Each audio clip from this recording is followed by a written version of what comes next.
Freestyle vibes. Freestyle vibes. Yeah. Absolutely. Hey, what's up? It's Dope or Nope, and we're live. We're live. Live with the boys. I knew Raquel wasn't going to come on today. Music's a little hot. Well. Just Music's hot. Is it? Yeah. Right. Have to make some adjustments here. There you go. Sounds nice now. Awesome. Is that better? Yep. Yeah. Okay. Cool. DJ I knew I knew Raquel wasn't coming by today because your grandmother's not feeling well. So bummer. Sorry to hear that's that. been an ongoing thing with her, and I kind of wish her, send my prayers over there. Yeah, likewise. There's that. But we are here, the trio, today. This is Dope or Nope. If you've never been by, welcome. And we do this every Thursday at 3 p.m.-ish EST. And we play the best demos you can possibly imagine. It's basically one giant demo drop.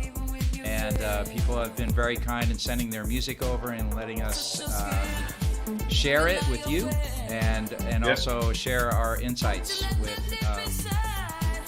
which includes like our experiences in the studio and in at radio and also running a label. And so to that, please meet Lauren Padman. If you haven't met him before, welcome him and all of his hair.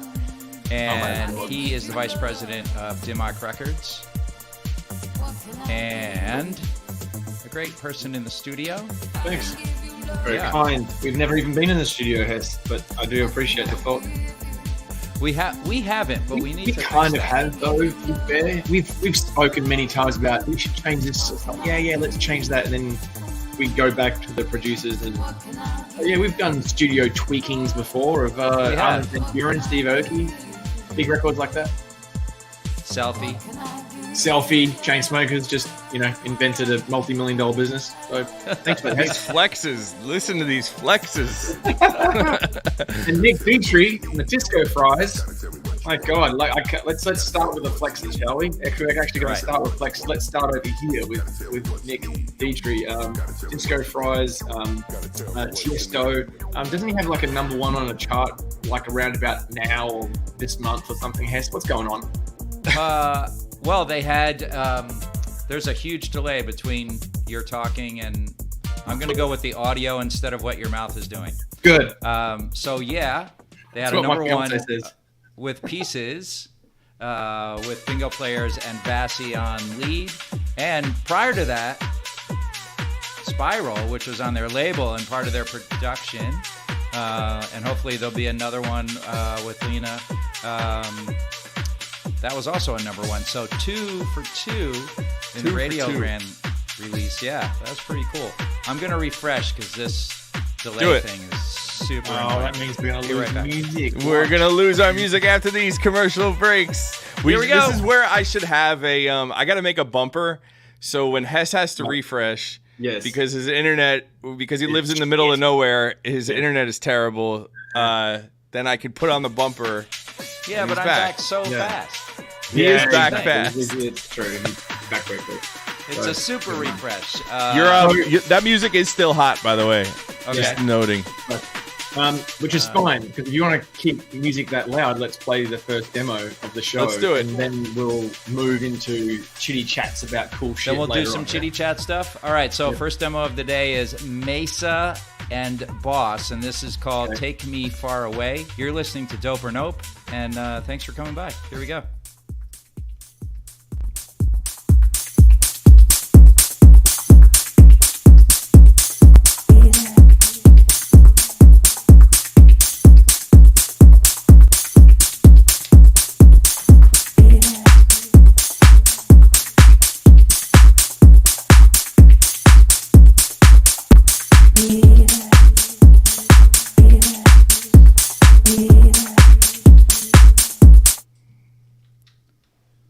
Sorry. It's all right. It's just, I don't hear anything anymore.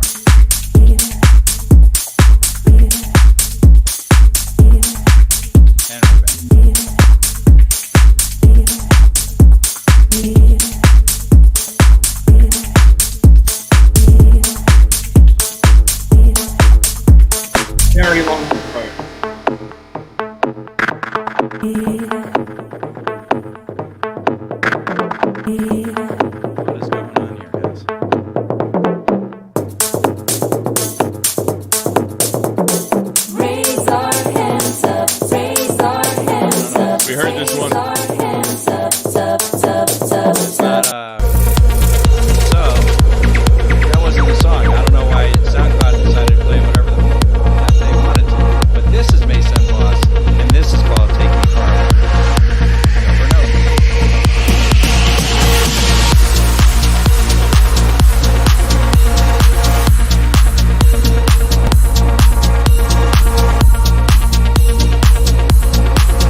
There's gotta be another planet, far away from here, where they don't deal with these problems.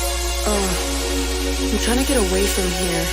Find an alien to take me far away.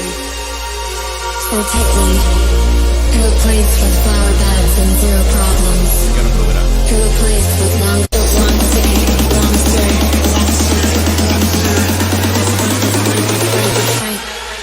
just take me far away.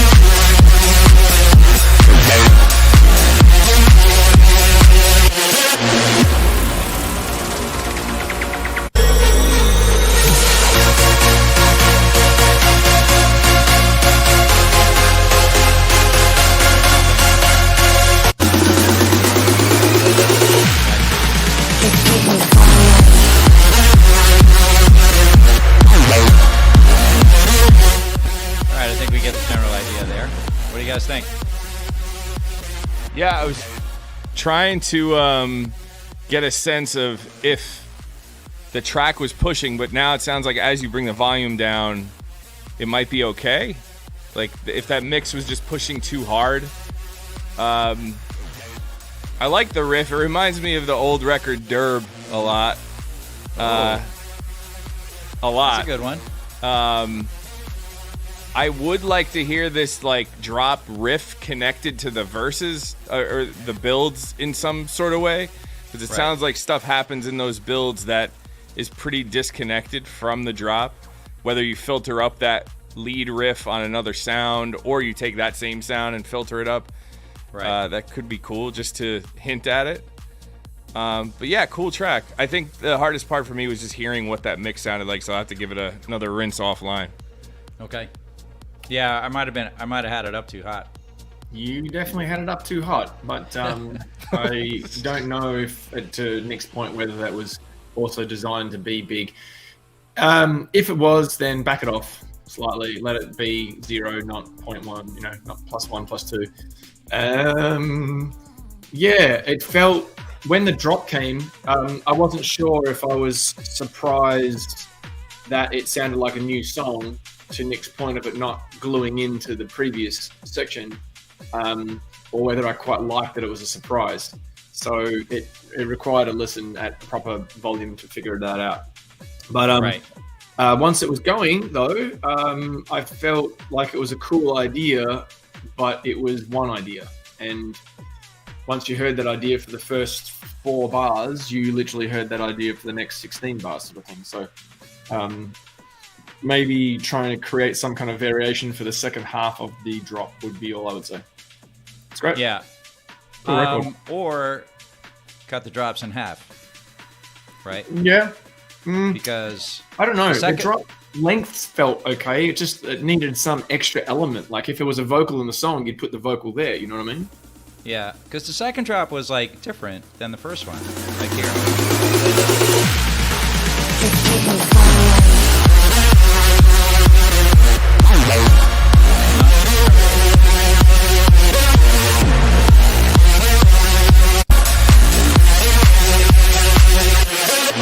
That goes on for about a minute or so. Yeah. I thought it was dope. The record's dope. Yeah. Yeah, I like it. Mm-hmm. I do like it. It's catchy. Lauren, are you drinking orange juice at 12 o'clock? Like after 12 o'clock? Yeah. Is that allowed? Yeah. It's fine. On a weekday? Yeah, it's totally normal. It's great. I can't do it. What is it? You have a breakfast issue with orange juice? Is that what you're saying? I'm not a breakfast guy, but if I'm going to have orange juice, it's got to be before 12 o'clock. That's so weird. I don't know anything about that. I have orange juice for dinner. Seriously? No, sure. Why not? Oh, my Lord. I don't have drink a lot of orange rules juice around food. Mate, so. When I was DJing, I wasn't drinking, so I'd be like trying to look for anything which would, give me energy through the evening. And well, there's your first problem. All right. So, it was always orange juice or a thing called lemon lime bitters that you know nothing about. But it's a very cool drink that's basically based on, what do you call it? Sprite. So, it's like a bootleg Sprite. It's a bootleg Sprite, sure. It's fine. Yeah. Anyway, I don't Hess, drink. you said you were drinking coffee? Yes. You're back on coffee? Yes. I didn't know that. No, you were off it for a while, right? On and off. I have another drink that I'm a fan of, and it's a shout out to Helene in the office. Yeah. Yeah, baby. Nice. I'm all about this guy. I get into it, and it's game over. You like the grape one? Super excited. Yes, I bought a carton of them. In fact. Yeah. We Jamie likes the I'm into the watermelon. Yep. I like that. Yep. And Jamie likes the peach vibes, I think. Yeah, it's a great drink. I haven't had Celsius yet, so is it kind of like a flavored seltzer club soda, or is it more like it's more like a Red like Bull, soda. but without the anxiety. Yes. Or the Crash. Or the Crash, sure. It's kind of, I guess, more based on tea of sorts, as opposed to, just pure. There is 220 milligrams of caffeine in each can, however. Damn. Okay, so that's why I only have half a day then. Understood. Thank you for that. Right. Get rid of that guy. Yeah. So do you use that as a pre-workout, or? I don't know. I don't actually. No, Jamie likes it. I drink. I use Zoa because it's 160 milligrams. Right. 220 even for me is a little. Okay. Anyway, what's the next demo, guys? Back to the music. Yeah. Back to the music. Yeah. So wait, I just want to go back to the orange juice thing at all. I don't drink orange juice at all ever. Yes. I feel that. It's I don't very either. Sweet, very sugary, sadly, but It's not a thing. This demo is by Johnny Trambetta, and this is just called Idea 10, 25, 21. we like ideas. On Dope or Nope. Speaking of orange juice.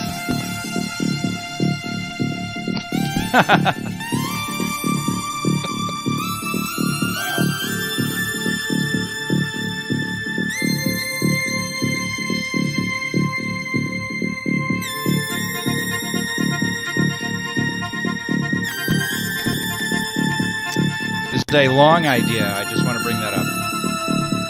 So I'm going to bounce it around a little.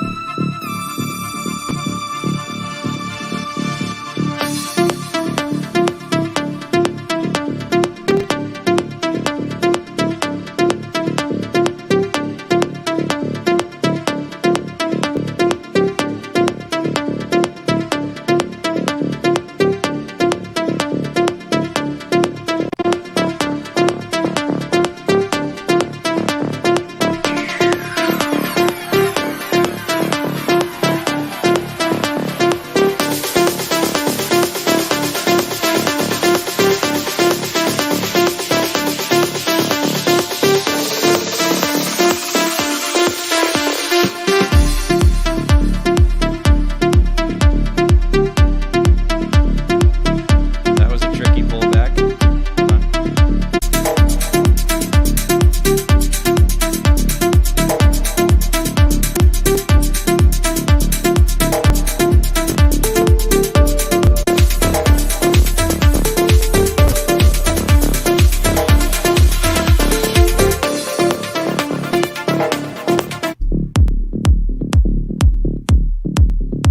This is 8 minutes, by the way.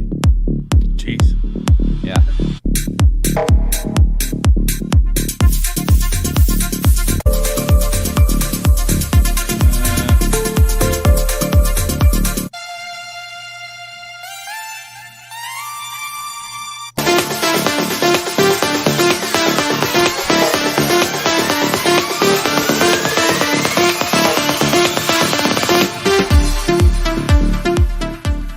Oh, he did it again.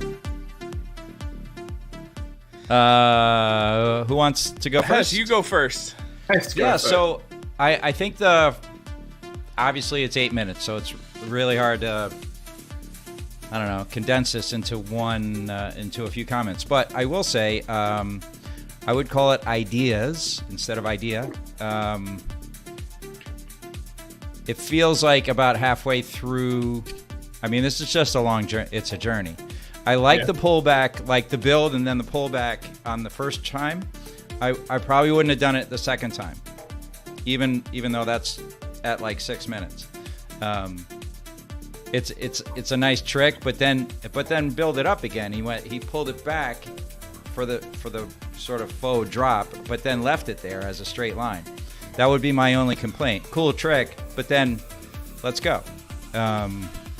Because it never does really go. And I know some songs are designed just to be like in this zone, but I also didn't feel like I was in the zone. So either like, and I'm speaking completely out of the production conversation. For me, like if you're gonna put me in a zone that's kind of like in this space and a little bit like flat or wavy, great. Or, you know, beat me over the head. Does that make sense? Yeah, I'd love to hear this a lot shorter. I'd love to hear a vocal happen. That arpeggiated synth gets really tired, and it's not interesting enough to be a focal point, but it is the focal point of the majority of the record. Right. I would listen to shameless plug. We have an artist by the name of Domenico. We did a remix called Sirens, Disco Fries remix. I would check that out because we have a similar riff and it's a similar vibe, but it bounces between that riff, a bass line, and some other elements, and they all kind of like take turns in the record, so they have their own space. Zoo Faded is another great record that kind of has a mood, and it has an arpeggiated line that comes in and out. For me, it was like that arpeggiated line just owned the record, and it wasn't compelling enough for it to be a focus. The first thing that I thought is Hess should just leave if he's, offended by any of those comments that Nick says, but that's all right. He was offended. He's offended. He's just constantly offended. Leaving. So offended. Welcome back, Hess. I knew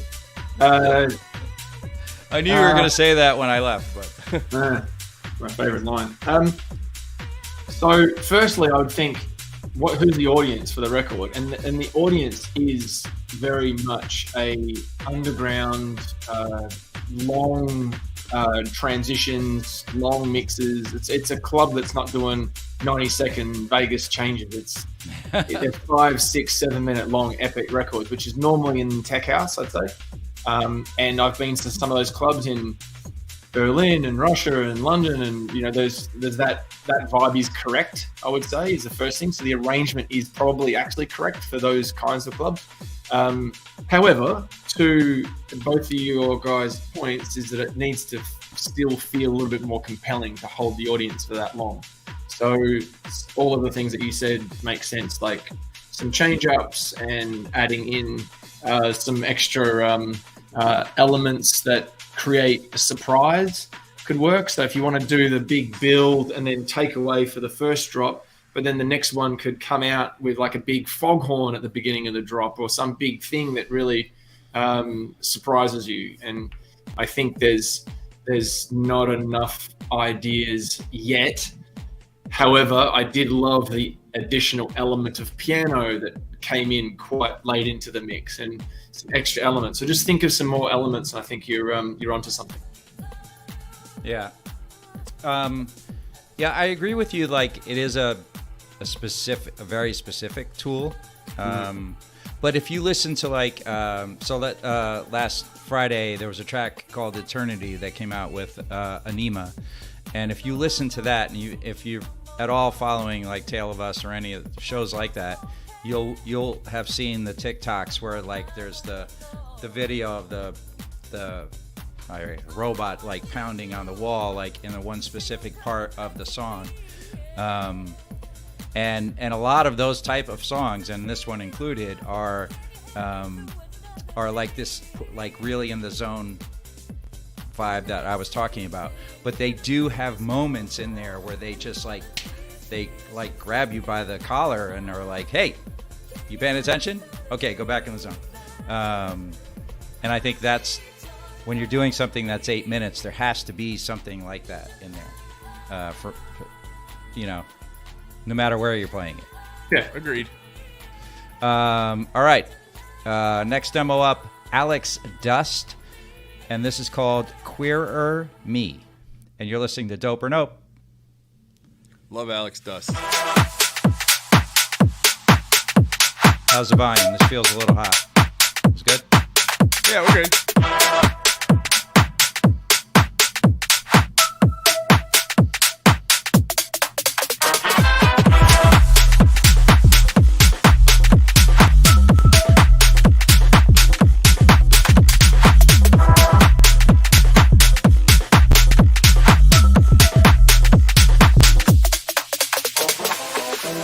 Ellos van a quererme, no pueden tenerme. Ellos van a quererme, es divertente.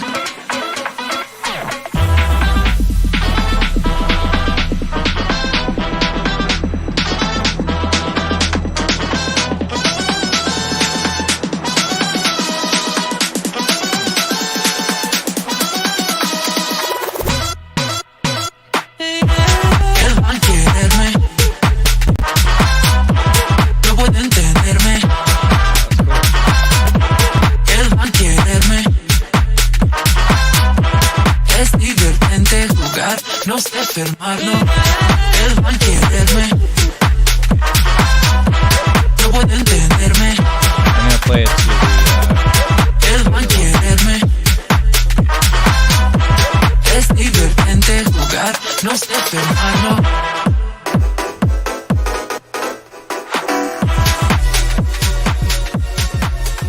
Super cool. Love it. I think I'm going with a bell on that. Yeah, I feel that. I'm going to second that.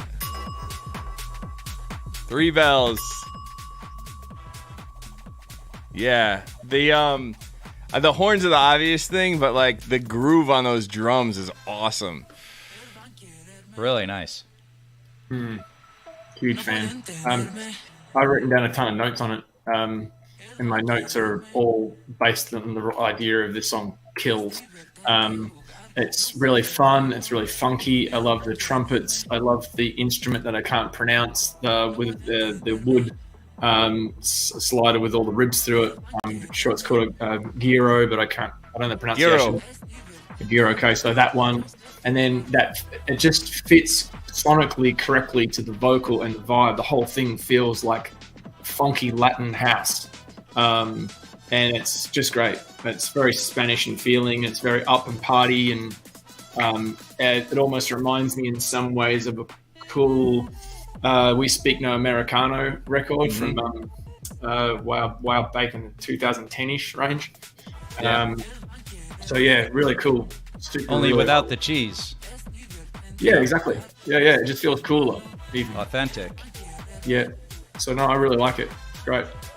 I really like the processing too on the drums are a little like analog-y, the horns and stuff, but then he's got like a few synths that are polished and they pop out. It's really well done. We actually recently signed a record from him to Liftoff, and he's one to watch. Alex Dust. There it is, Alex Dust. It's called The Queer or Me. You're listening to Dope or Nope. If you just got here, it's 3:28. You missed a few good ones, but we have plenty more. I have one right here, and then maybe we'll get into the chat part. This next demo is by Leonis, Riggy, and Piros, and it's called Lifeline. And you're listening to Dope or Nope. You don't gotta say all the bad things, sipping on your brain like it's codeine. We could run away to a paradise, so pick anywhere you like, and take a second for the city lights. It was a city till we get it right, 'cause I ain't ever gonna change my mind. I hope you know this. You know, you know, you know, you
Riggy and Peros with Lifeline. Yeah, I enjoyed that. Really good. Bell, please. I'm gonna hit that with a bell too. Yeah, I'll take a bell, please. 3 bells back to back. Yeah. Back to back bells. Could I hear where this drop's going, please? Yep. So this one's up instead of the other one. That was what I hoped for. Yeah, I could be a lifeline. I won't let you drop, even if you start at zero. I won't let you go. No, you know. I could be a lifeline. So well done. They're great. They're Armada artists, right? We have records out with Riggy and Peros, yeah. Nice. Really? Whew. It's nice. I enjoyed that. I got nothing. Really great. We got all the way through to the end of that record. Yeah. Yeah. Well, it's also, very tight 241, perfect time. They said all they had to say in this amount of time. Smart. Very smart. Yeah, so did you guys want to cover this topic now, or do you want to wait, or what do you want to do? Why don't we play one more demo? Yeah, playing All on right. demo. Let's make it a music show. I like that idea. So next up is Mario Tavares, and this is called No Mira, the Don edit. That's dope or nope for you guys out there.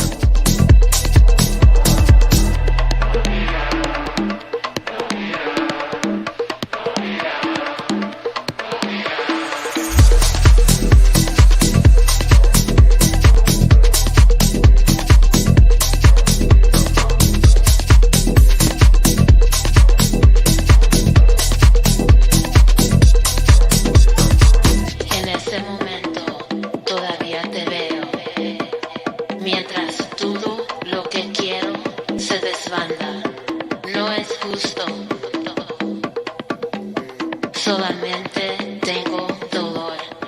No sé ni cómo leer esta carta que me da gestos de que era.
Mario Tavares. Nice.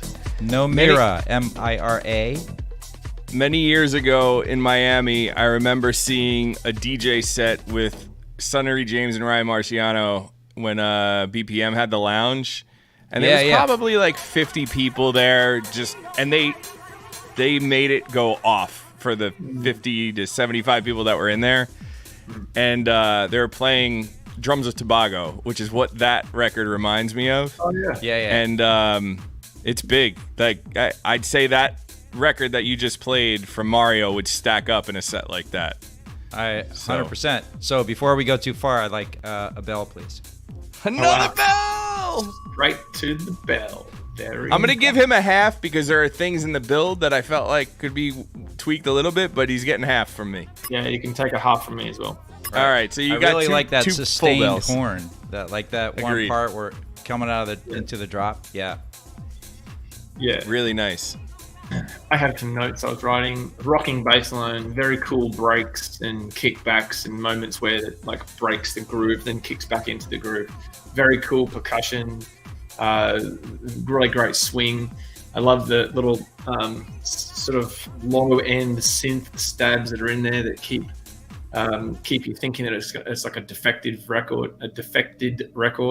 I think that the fact that there's always rhythm and beat consistency throughout the whole song really makes you feel like it just keeps moving, keeps you going. It doesn't sort of like stop you like a pop record would or a pop dance record would. So it's really good, very cool.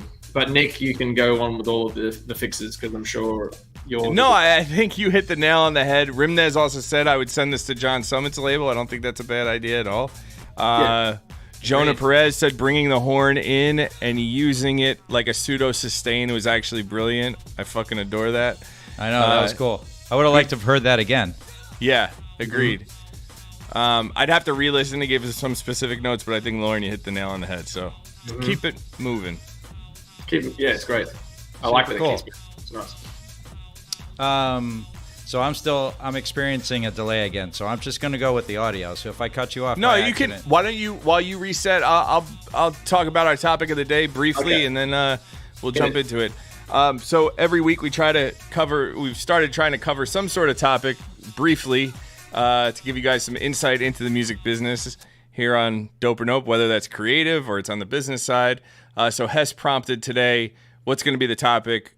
Something I brought up was creative freedom. So the idea that, it's always been brought up to us like, oh, Disco Fries, you don't necessarily have a consistent sound. You bounce around a lot. And it's kind of just been our brand to bounce around. But for a lot of artists, they have a specific sound that they're known for, which I don't think is a bad thing. It's easier to brand yourself that way. People know you for a specific thing, and you could take off that way. The downside is you might feel like you're pigeonholed into doing a specific thing for a long time, and it might become creatively difficult to sustain that. So when we were talking internally, I mentioned the idea of like, you don't necessarily need to do one thing, and it's good for an artist to explore every genre, do everything you're interested in, but it doesn't mean it all needs to come out as your artist brand. Those records are good for you to shop around to other artists, maybe as a collaboration, or for you to be a producer, not listed as the artist. It's good for you just to explore other sounds. Maybe the records don't necessarily come out, but you're testing things and you're learning how to produce in other styles, mix in other styles. So I thought it would be fun for Hess and Lauren to talk about this a bit and maybe cite some examples of artists that they're working with that, or have worked with, that have kind of explored things like this. Lauren, would you like to go first? I have so many things to talk about. I don't even know where to begin. But I would like to ask both of you a question about if an artist is prolific and does do multiple things. I have a particular opinion on this, but what do you think they should do? Do you think they should put out lots of different styles under their own name, or should they be creating multiple artists and therefore multiple Instagram accounts and social medias and recreating the machine multiple times? Like, what's your feeling? So I'm kind of doing this. I mean, we're doing this personally with our own Disco Fries brand, but Domenico, who I mentioned earlier, is part of a group he started called Prince Street Bodega. Prince Street Bodega is entirely funk, and that is not his genre of music. But essentially what we're doing with the alias names, in addition to that, is he's tagged on everything, but so is that other artist name. Similar to what Diplo does with LSD and Silk Sonic does with Bruno Mars. These main artists are still tagged, but they have their independent identity and they have the identity with the alias, and the fans are overlapping and feeding into each other. Sure. So, I think if you're fans of one, you will probably be fans of the other.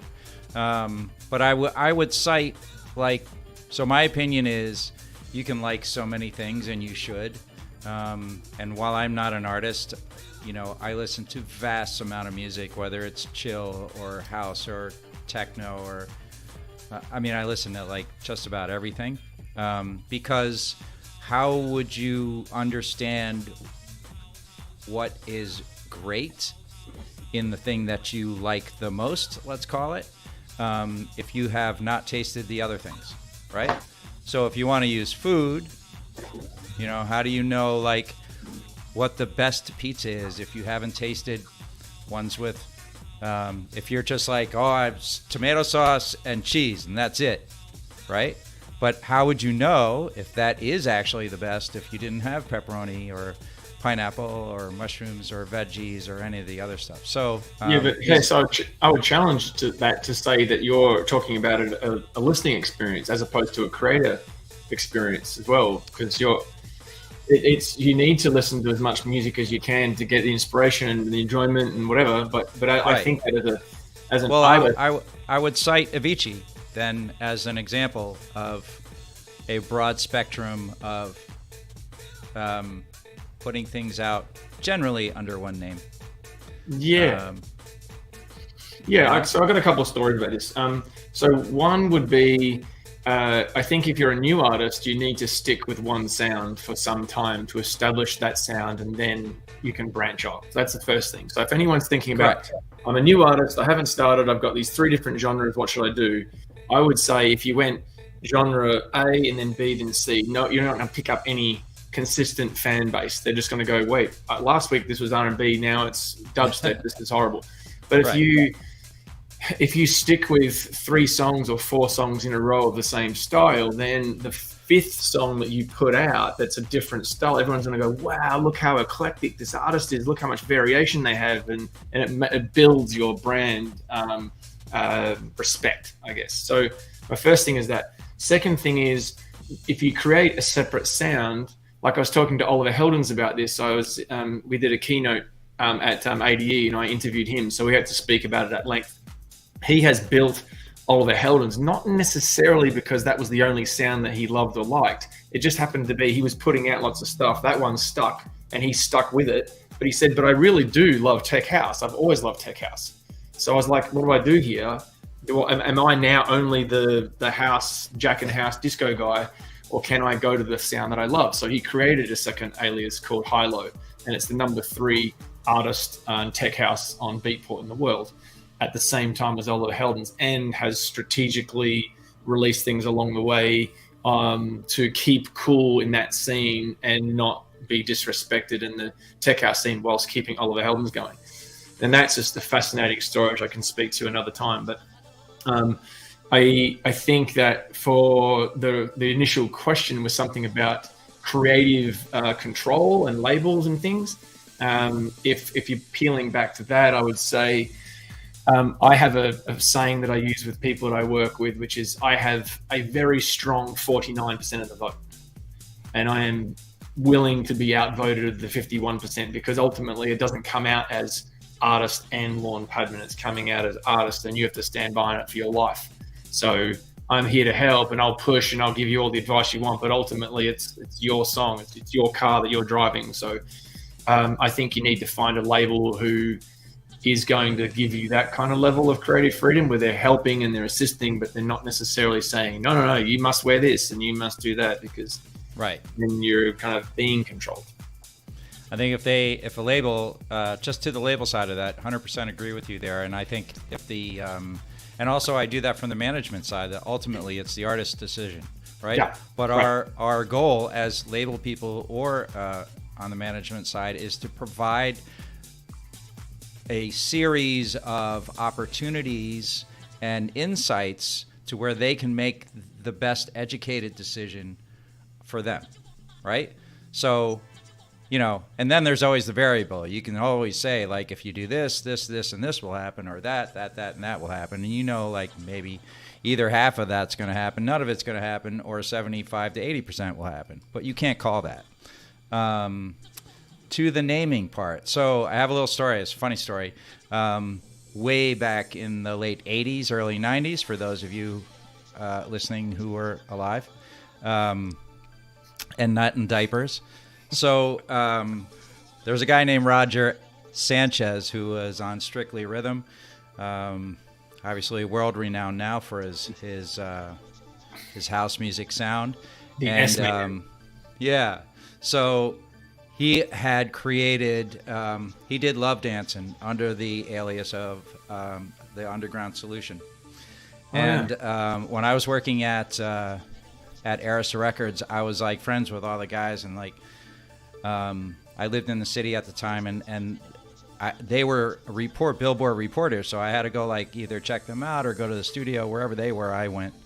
So I went to the studio, and Roger was playing me some new stuff, and he's like, it's just over here from this other stuff that I've created and now become famous for. And this is like in the early days too. So he's like, should I put this out under the same name? I'm like, no, I think you should do a different name, because it wasn't vastly different, but it was enough. And he said, well, I don't know. What do you think? And I said, I think you should use S-Man. Wow. And the name stuck. And I was trying to find the Pete Tong interview where he actually said, "Oh, Hess gave me that name." That's crazy. That's awesome. That's crazy. Yeah. But it was, and I still feel that way. Like, and it goes to what you're saying with Oliver Heldens. He put his feet down and created roots in a specific sound, and he stayed with it. But then he had this other stuff he was doing, but people knew him as this, and they knew him very well. It wasn't like he had, like one hit. He had multiples. Mm-hmm. So then he was able to go into this other arena, and recreate again. So the S-Man was probably my funniest story. As we're like, it's 3 a.m. and we're eating like, I don't know, Subway or something in the studio. It's so funny. But yeah, I still believe that today. If you can establish yourself in a specific area, over like a couple of months or a year, like give it some time and like create roots and get people to really know you for this super quality of this particular sound. I think it'll work if you do different names and different music. Agreed.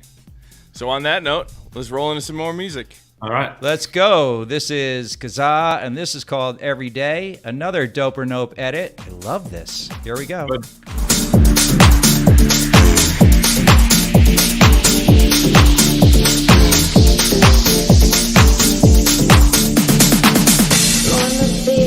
Sunshine in LA. I want to see you every day. Wanna be your sunshine in LA. I want to see you every day.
That is Kazaa with Every Day, the Dope or Nope edit. That was 1:45. Love it. Nice.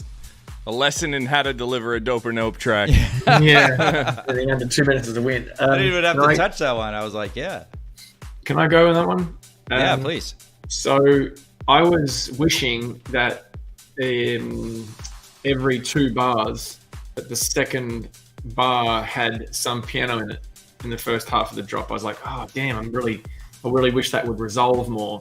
And then at the end of the entire 8 bars, there was a little resolution, and then it kicked into it again. And I was like, oh, that's the thing that I was missing. And then when we finally got into the last half, the pianos were constantly moving, and I'm like, there you go. That's, I guess, closer to what I was hoping for in the first bit. It just felt a little bit bare without it. So my instinct was to, when the drop comes, to put an extra few notes in the piano instead of just dun, dun, dun, dun, and then nothing for a long section. That was all. What do you think, Nick?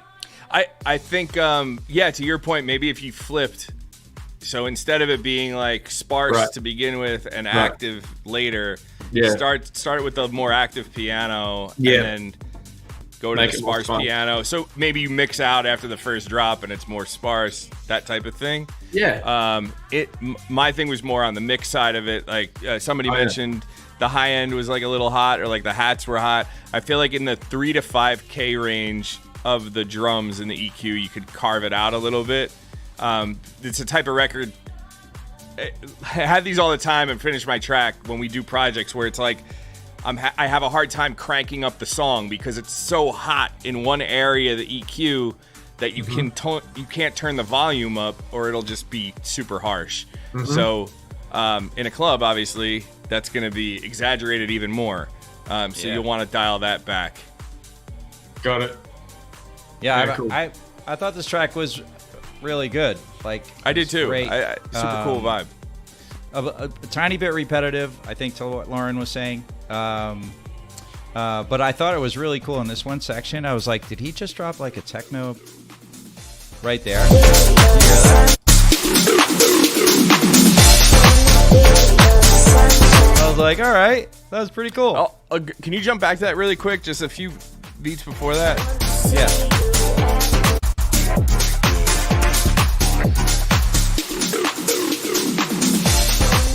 Yeah, the other thing is just some more automation in spots. So when you do those breaks, maybe everything thins out a little bit. So when the kick comes back in, it's more impactful. Right now, it's like you're just driving the whole time, and you never get a minute to like dip out for a second and come back. So it feels a little relentless, which is dope. It's driving, but those breaks are an opportunity for you to have a moment to reset the limiter. So I would take that opportunity. Yeah, and if you're gonna slide in a sound like that, like let it actually happen. Let it happen. Yeah, you know, for sure. Because I was like, oh, snuck that one in. All right, nice one. That was Kazaa with Every Day. Next one up I'll take half a bell on that too, by the way. I really liked it. All right. I'll round out your half bell with another half bell and make it a full bell. And I'll make it uneven with another half bell. All right. There you go. There you go. Sorry, we almost let that one get away. This next one is Summer House, and that's spelled Sumrhaus. And this one is called Friend. And can't make that shit up. And this is Dope or Nope. You don't have to love me, but will you be my friend? You don't have to love me, but will you be my friend? That's fair. You don't have to love me. You don't have to love me. I think I'm gonna like this. You don't have to love me, but will you be my friend?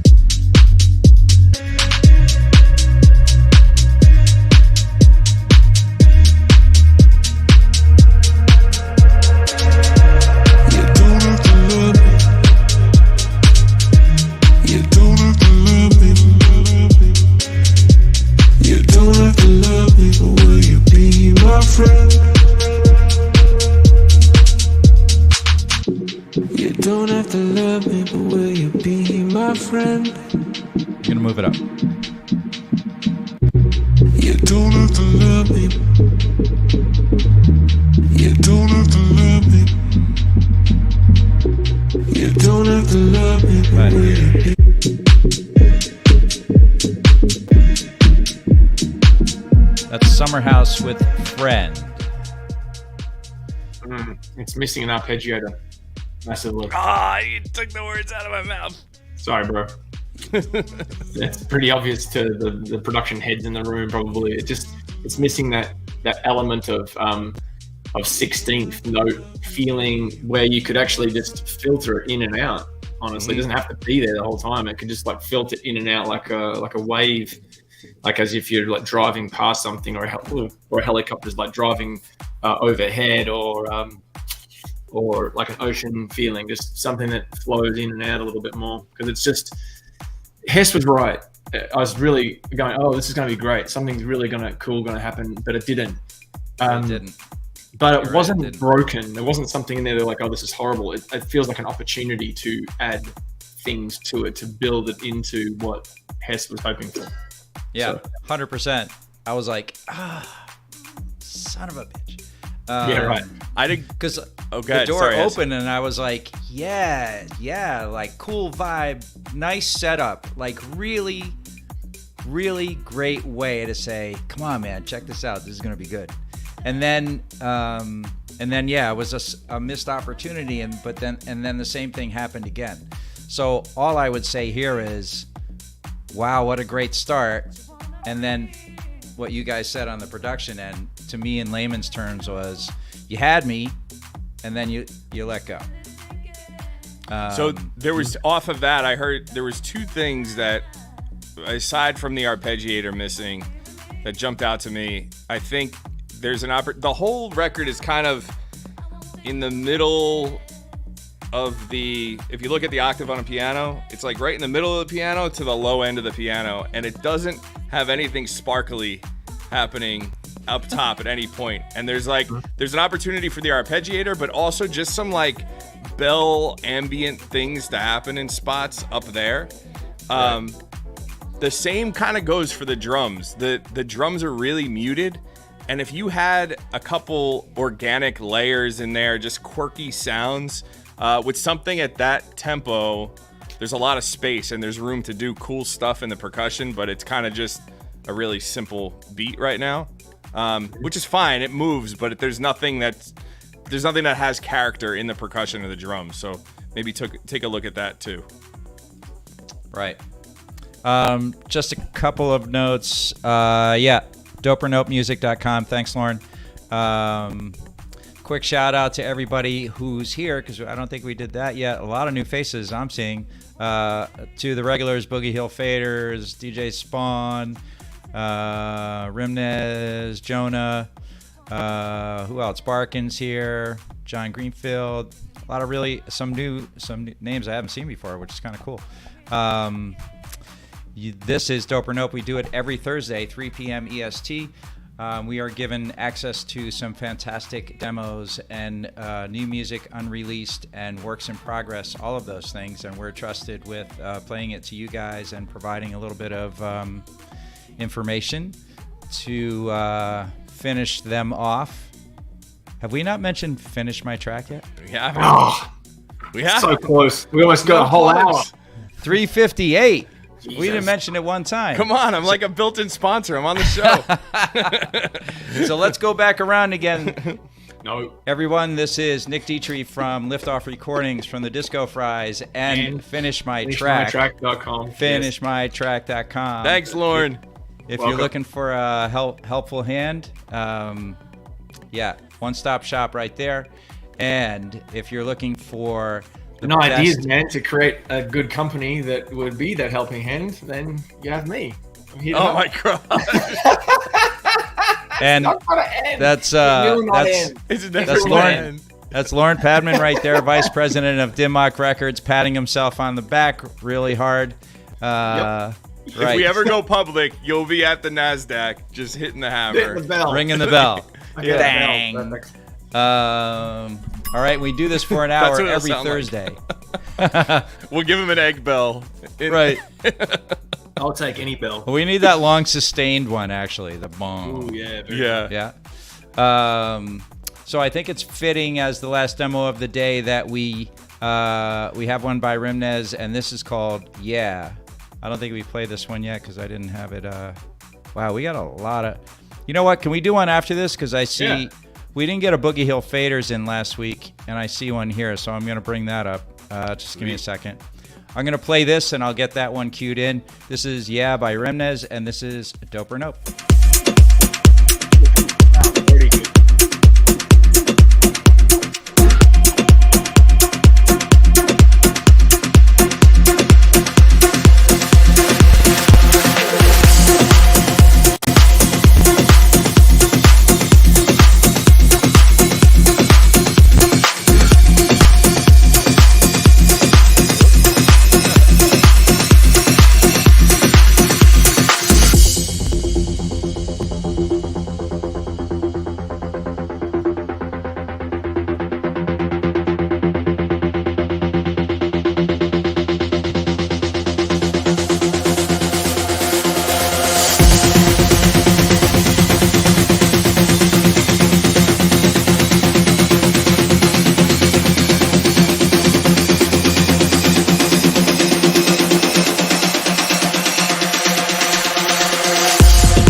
That's Remnez with Yeah. Ready? Speed round. Go.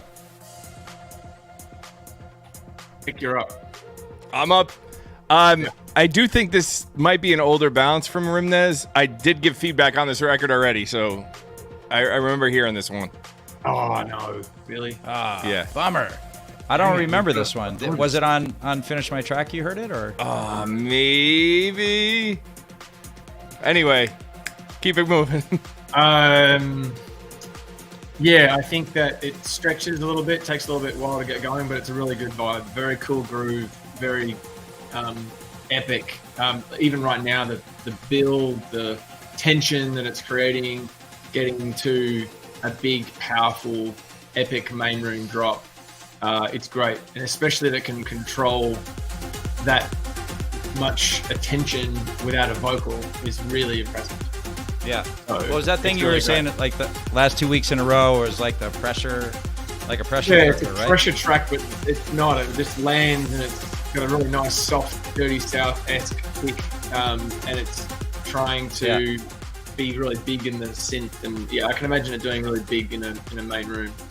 This would Pressure, sound great in for a main sure. room. 100%. Agreed. I'm gonna go with a half a bell, please. Yeah, I'll take half a bell. All right, well, one bell right there. Okay. You too. Next up, Boogie Hill Faders, UFGO Dope or Nope Sneak Peek. All right.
Boogie Hill Faders.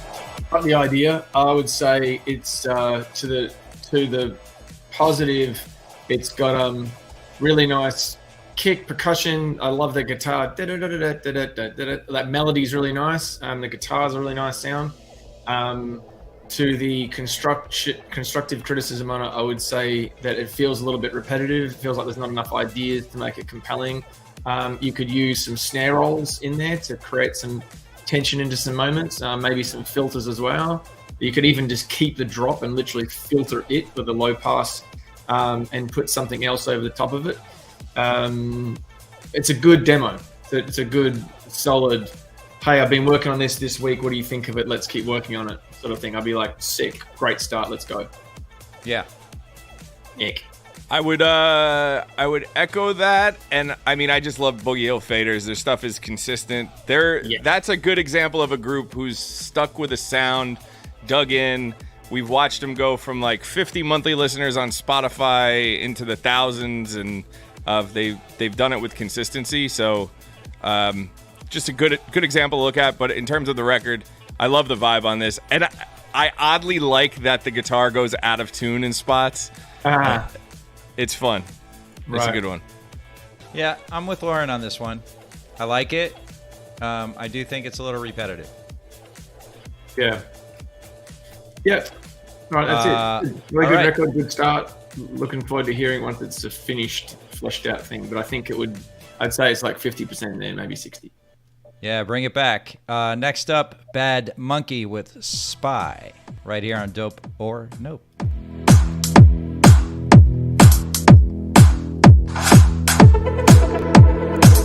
Holy whiff.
Bad Monkey with Spy. I'll jump on this. Super cool ideas. The vocals really catchy. The stuff you have going on is great. From my perspective, from a mix perspective, it sounds like you had a stereo imager on the whole thing, including the drums that made the whole thing wide. Which on the vocals sounds super cool. On some of the synth, it's cool. But I would tighten that up on the drums. I wouldn't send the drums to that same imaging. You might want to play with some alternate kicks that are a little punchier. This kind of sounded like I was kicking a cardboard box, which I know that's a thing, but I think for this, if it was a tighter, punchy kick and you had some wide sounds like wide vocal, wide synths, those would really pop out nice. So I addressed some of that stuff in the mix. I liked it, but I didn't love it, and I couldn't figure out quite why. Maybe as you're saying it, I'm like, oh yeah, I can envisage how that would make it feel different by having those adjustments. Well, it almost sounds like the whole song's like playing in a room versus like playing out of your speakers, and everything has its space. It sounds like it's already just all playing in another space because it's wide. It's cool. Everything that you just said, Nick, would make it better. Bad Monkey, but I would also say that it needs to have a little bit more variation. Otherwise, it just feels like it's the same idea repeated for 3 minutes. How do you make it feel like there's different layers or elements, and maybe there's something new you can do, or maybe there's some octave changes you can make, or filters or something like that. Just That's real fair. Quick on this. Jonah Perez said, Imager on the Master, sadly a no-no for me, but can be useful on buses. I agree, it can be useful on buses. It also can be useful on the Master. In fact, a lot of the stuff we mix and master, we do have some slight imaging on the Master, but just a touch. Just like a dB or two in the mids to kind of make them, just spread them out a little bit. This was pretty aggressive. Right. Over this. It wasn't like bad or wasn't good. It was like right in the middle for me, but solid. Yeah. I thought it was, a solid go at it. It's a solid start. Yeah. Yeah. So I'd try all these ideas, and also try some more variation, and let's sort of see where you head with that one. And bring it back. Bring it back. That's what we do, right? Next up, this is B Fix. That's B-Fix. And this track is called Stay. And this is Dope or Nope. But I need you by my side. You put your hands on my body. It's different, but it feels the same. We play the game like a hobby. Maybe I'm the one to blame. I'm getting vision. When I look at you, I need somebody new, but I can't walk away. Oh, I want you to stay.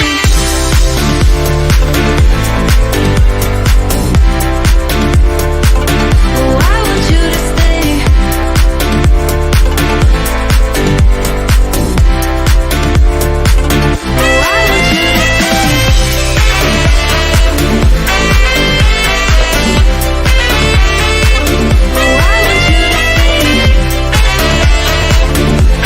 Oh, I want you to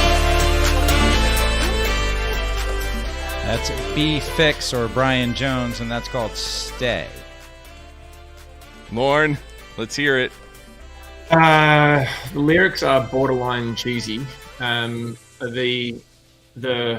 think the melody on the "I'm getting deja vu when I look at you" was cool, and with that, ooh, that was cool. But then "I want you to stay" is not strong as the pre-drop hook. I don't know if if that is as strong as something that people would sing to each other and say, hey, have you heard that new song, you know, the one that goes like, I think they'd go, I want you to stay. It's not as clever as what you already had earlier in the chorus. I love the saxophone. I think it's really clever. I love the bass line.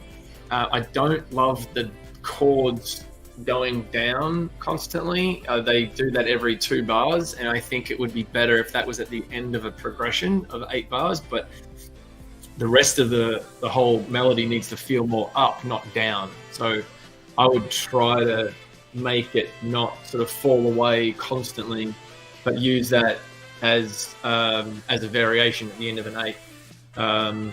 But the lyrics were really close to cheesy. You'd have to try to figure out how to make it not feel so direct and point form. It's a little bit on the nose, as we've said before. So yeah, that's it. I love the sax texture. I do not care for the line. Sure. I also think, such a good reference. Like Cash Cash's new record, but Cash Cash in general does this style of record really well. Mm-hmm. And I think referencing those guys is a good move. Mm-hmm. Yeah. There's a lot of things in it I really like, and I like the feel-good vibe of the record. It just can be, it's at like 80% to me, or 85%. Yeah. It's close. It's not quite there for those reasons. I think that you have an opportunity to make it feel a little bit more hooky and also potentially a little bit more cooler. But yeah, there is something. I really do like the sax, the way that it just came out of the mix. It's like, oh, that's clever. But how do you not make it cheesy? Yeah, agreed. Right. I think a lot of it has to do with the line. Michael Field just asked, is it too late to send a track? Yes, but you can go to dopernotemusic.com and drop one off for next week. Yeah, absolutely. So I really like this. I think, minus some production fixes that you guys were talking about, it is what it is. It's lovely. Yeah.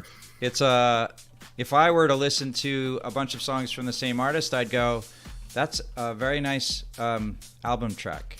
Is what I would just. It's nice. It's nice to listen to. It's lovely. Doesn't harm anyone. There's no harm, no foul. Cool. And I don't. How do I want to say this in a most constructive way? I would leave it. I would fix the production parts in it and shine it up and leave it. That is what that is. And you have to keep making those kind of things until you have. It's very nice, but I don't find it special. And I don't know if the things you guys are talking about on the production side will rise that to special, where it'd be I could get that played on the air. And I'm only speaking about this from my perspective. What could I do with that? How could I speak to a DSP? How could I speak to a radio station? Sure. Right. Part of it now, thinking about how the record sounds and thinking about the Cash Cash reference, what they do really well, and I think this could stand to have that treatment, is they almost treat live sounds like samples. So they would take that sax line and kind of chop it up and maybe keep the integrity of that melody, but at the ends of certain phrases, cut the sax down and pitch bend it and treat it like it's a sampled instrument versus it just playing the full line out. Yeah, that could work. And I think that might be something to test, at least with the piano and the sax and stuff. Mm-hmm. Right. And I have a lot of this stuff. I've been working for Armada for a long time, and Goldfish is on the label. And there's a fair amount of that kind of sound, and it's great, and it does well, and I often can't really help in the radio side of that. So, right. But I mean, they crush it with shows, and when they do the saxophone thing, that's their thing. It goes over big time. So that's why I'm saying I don't know if I would change a ton. Just shine it up and let it roll. Mm-hmm. All right, last one. You ready? Yep. This is the Scene Kings, and this is called The Beat, and you are listening to Dope or Nope.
to the beat, clap your hands to the beat, clap your hands to the beat, clap your hands to the beat, clap your hands to the beat, clap your hands to the beat, clap your hands to the beat, Move it up.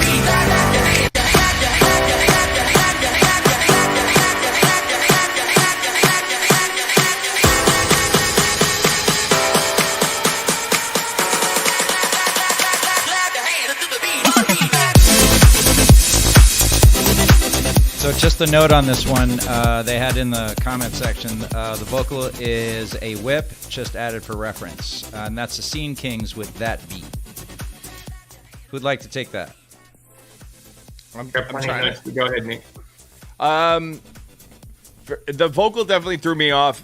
Not that it's a bad vocal, but it feels out of pocket for the rest of the track. Like, because there's a pitch to the vocal, it rubs with the track. It's almost out of key in a weird way.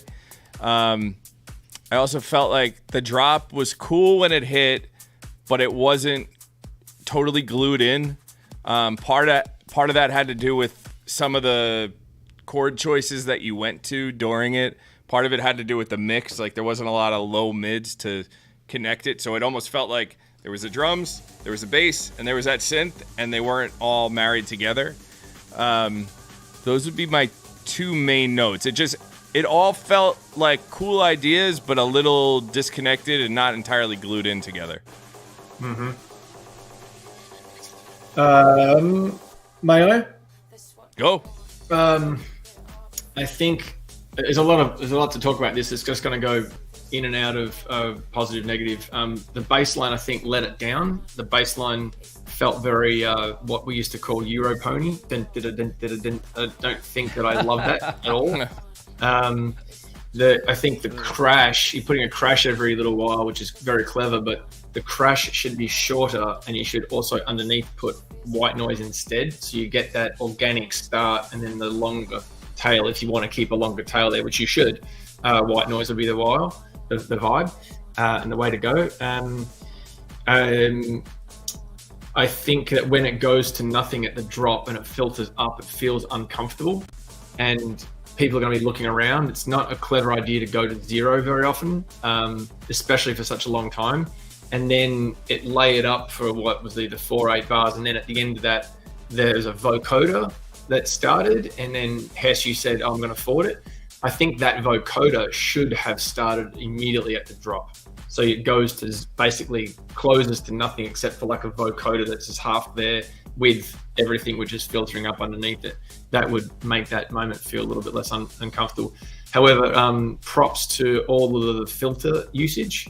I love the fact that there was lots of experimentation into filtering in and out things, like high pass filters were being used for the first time today. The vocal definitely feels weird and out of place. It just doesn't fit. I agree with Ryan's who said that Don Diablo style. It's Don Diablo style because of the shimmer synth that he owns and Fred again borrowed for a very big hit last year. But yeah, I think overall it's got good energy and it's almost there, but some things need to be improved. Like if you changed out the bass line and with the drop, I think you've got something a little bit stronger. And then everything that you said, Nick. Nice. Good, great feedback. Yeah. I thought it was good. It was a nice track. Let me ask you, Hess. Hess. If there was no vocal, if it was just an instrumental, how do you feel about it? Like, what would you say? Because I have something to say on this. But what would you think it was just a straight up instrumental? Just as a track, I thought it was good. Okay. Was it didn't draw me in. Can I give some advice to everybody about? I know you want to put a vocal on something, but if you play an instrumental to the three of us, let's say, and Raquel and Austin from time to time, or any A&R person from any label, what you're allowing that person to do is imagine what kind of vocal could fit over it. So if it was an instrumental, it means that we're like, oh, is it male? Is it female? Is it filtered? Is it big? Is it strong? Is it wispy? Is it soulful? Like we're doing all of the, is it a rap? It's like we're doing all of that imagination. But when you pigeonhole our minds by saying, here's a vocal. We're like, oh, okay. And then it's harder for us to unimagine that and imagine a soulful vocal over it, or a female over, like a little, put your hands to the beat, male rapish kind of hip house vocal. So if in doubt, leave out a bad vocal sample. It's better to leave us with being able to give you advice as to a vocal direction instead of us not having that ability to do that, or any other A&R that you send a song to. It's always better to send an instrumental if you don't have a vocal direction set. I would add to that, if it's going to end up being an instrumental, like ultimately you're just using that vocal to fill space, but you want to make it an instrumental, then make it a compelling instrumental. Give us a riff or something to fill that in. And on the flip side of that, if you are using a vocal, we actually learned this from Raina. I don't know if you guys remember Raina had 100% records, a bunch of big dance records back in the day. We worked with her early, probably first 2 years we were Disco Fries, and one of the first singers we got to the studio with, she played her vocal without our track, and we were working on the vocal, and she said something that I'll never forget. The vocal should be able to stand without the track. So if you're putting a record together and your vocal can stand on its own 2 feet without the instrumental, then it's a fucking awesome vocal. You should run with it and use it. But the vocal should be able to stand as an acapella and be as interesting on its own without the support of your instrumental. So when your instrumental comes in, it's a support system for that vocal, and it enhances the vocal. It's not reliant on the instrumental. Yeah, right. That's a great idea. So if you listen to any records, Katy Perry records, any Max Martin record, which the vocals are always immaculate on, when you take those acapellas away, and you can find a lot of these acapellas on DJ pools, you should study them. You listen to those acapellas, and there's stacks of vocals, and they're like impeccably produced. The vocal could stand on its own 2 feet, and it's really interesting by itself. Yeah, that's a great piece of advice. Can I add something to that? Oh, yeah. Go. So if that is the case, right, male producers, just want to throw this one out at some of you, then that vocalist should not be a feature. It should be you and them. Oh, yeah. So, and no diss against other vocalists, but if there is a vocal sound or a voice, male or female, by the way, I'm not just saying that, but women get pushed to the feature section quite often when they shouldn't be. If that vocal is as important as an instrument as anything that was produced on a track, they should not ever be listed as a feature unless they request it. I have a lot of reasons why. What's your reason why? Why? Well, why? Because it's as important as the music. Yep. Ding. I'll have a bell for Hess's comment, please. I'm going to give you a bell and an explosion. Impressive. Amen. Amen. I'm in the middle of a conversation with an artist that I represent, this exact thing. Yeah. Someone who's like so well known for her vocal that it's almost a ridiculous conversation that I can't have, because I'm like,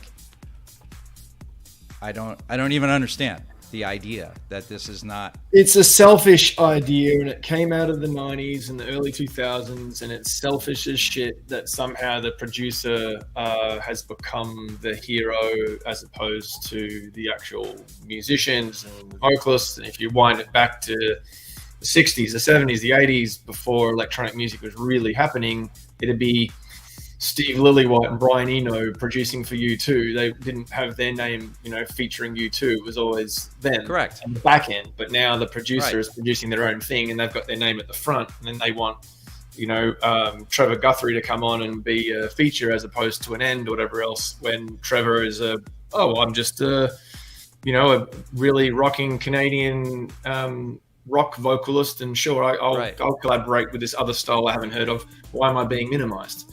And it happens throughout all different kinds of dance music, that the vocalist either gets bought out or paid out so that their name's not on the record. Right. I'm of the opinion that collaborators should be as equally weighted as they can bring clicks to the table. Right. And I mean, you can take this in any style of music. You can take it back to the 50s where you didn't even know who the producers were. Sure. Right. Right. I mean, they were in-house producers, and it was like whatever vocalist. It might have not even been the person who was represented on the cover at that point. But if you're an artist, if you're a singer and you're a professional musician and you're an artist, then you should be sort of saying, you and I are making a song together, then we are making that song together, as opposed to someone, when the feature would work, as if someone says, I make jazz music and I don't mind coming over here and appearing, but I don't want all my people to think that's what I make. So I will feature on your record. Back in the days of George Michael appears courtesy of Columbia on this other thing. Is it a collab, or is it featuring a special person for just this moment? But if you're actually making a song together and the whole intention is to get this record out into the world together, then it's a collaboration. Amen. And as you guys have seen from the success that Hess mentioned earlier that we've been lucky enough to have this year, Vasi is first billed artist on our record. Hey. Lena Leon, that we did as a collaboration, is the only billed artist on that record. Our artist Vic had a record called Heartless that we co-produced. She is the only billed artist on that record. Vic. You know why? Because there's enough Disco Fries records to go around, one. Right. Number two, they can fucking win, and we can win simultaneously, and we're still in the conversation, and it doesn't take anything away from us. In fact, it makes us look better because there's too many donkeys out there doing what we just talked about. Right. So we're not going to be those fucking guys. Yeah. I love that. Donkeys? I love that. Donkeys. A lot of donkeys, man. Yeah. When Avicii passed away, I was at the Music Machina school in Sweden the week before, and I was talking about Avicii, so it was quite in a horribly way, timely, that I was just happened to be in his production seat literally 7 days before he died in Stockholm. So I got a message the day after from a student there who I'd met, Hilda, who said, I didn't know how to process my feelings, so I wrote a song as if I was having a conversation with Tim. Oh, and the song remember this, yeah. The song was just absolutely heartbreaking. I pulled the car over and cried for half an hour listening to it. I mean, this is the day we're going to Coachella, and you walk around, you see anyone in the music industry that is red-eyed, and Instagram feeds were only Avicii posts, and it just felt so timely that I sent the song to Don Diablo, and Don listened to it and said, well, this is not my song. I'm happy to put production around it, but is this person an artist? And I said, yeah, they're an aspiring artist. And he goes, great, their name has to come first. And I'm like, who says that? That's awesome. And that was the first time that I've heard what you're doing, Nick, happen for the first time. That's awesome. The record came out as Hilda and Don Diablo, Wake Me When It's Quiet. That's so dope. Yeah, great record. And Don knows he whatever. The next week or 2 weeks later, he can put out a Don Diablo record if he wants. But for those moments, why not lift up people who make sense to lift up, or co-build them or whatever? But they deserve the shine unless they specifically say, I can't be listed on this record. Which there's plenty of those times. I think the gray area, which is kind of a bummer, being on both sides of this conversation, is we've had plenty of records where the artist can't be on the song for whatever reason. It's a conflict with the label or this, that, and they request not to have their name on it. And then, people come to us or whatever artist we're involved with where that situation might be the case. And they're like, well, that's messed up. You didn't list the singer. And we have to explain. Optics look that way, but it's not. That's not the case. Yeah. So that's where it gets a little hairy. Sure. Yeah. Absolutely. Be fair as often as you can be fair in this life. I think you'll go far. Yeah. Be a magnet in the way that attracts people and not the other way that repulses people. Right. Should we end with a song or should we leave it here? It's entirely up to Nick. I feel like this is a good place to end. It was a good convo. Good set of tracks today. Yeah, Don't be a donkey, said Spawn. Don't be a donkey. That's my line of the day. I like to give that a bell, please. Wow. The donkey get the bell. I wish Don't I be a had donkey. the donkey sound effect. That might need to get added. Yeah, donkey bell. So thanks to everyone for coming this week. Rimnez, Spawn, all our friends out there, Barkin Music. Thank you for everyone who dropped off a demo and we got to it today, for trusting us. I can't say that enough. We really appreciate the trust and letting us play these things out loud, because sometimes you create a vacuum, and we hope that we open that up for you, and some of our advice is helpful. Lauren Padman, Vice President of Dimmock Records, and clearly knows his way around the studio. Nick Dietrich, one half of the Disco Fries, Liftoff Recordings, and Finish My Track. My name is Hess. I dabble in radio promotion and DSP promotion. I work with and for Armada Music and many other labels. And so, what are we doing for the weekend? Nick, you cooking? What's going on? Always cooking. We are. What are we doing right now? We're wrapping up so many records. We're working on our album right now, and every week a record gets added. So now it might turn into a 2-album thing. So just trying to organize that, what that all looks like. But all good things. And getting ready for Miami. We're 5 weeks out now. Oh, I'm so excited. I'm so excited for that. Good point. Yeah. A lot of really good parties. A lot of good parties. Wow. I have a full list already. Can you share that, please? Thank you. Yeah, please. 100%. Yeah. Actually, I'll tell you where I got it from.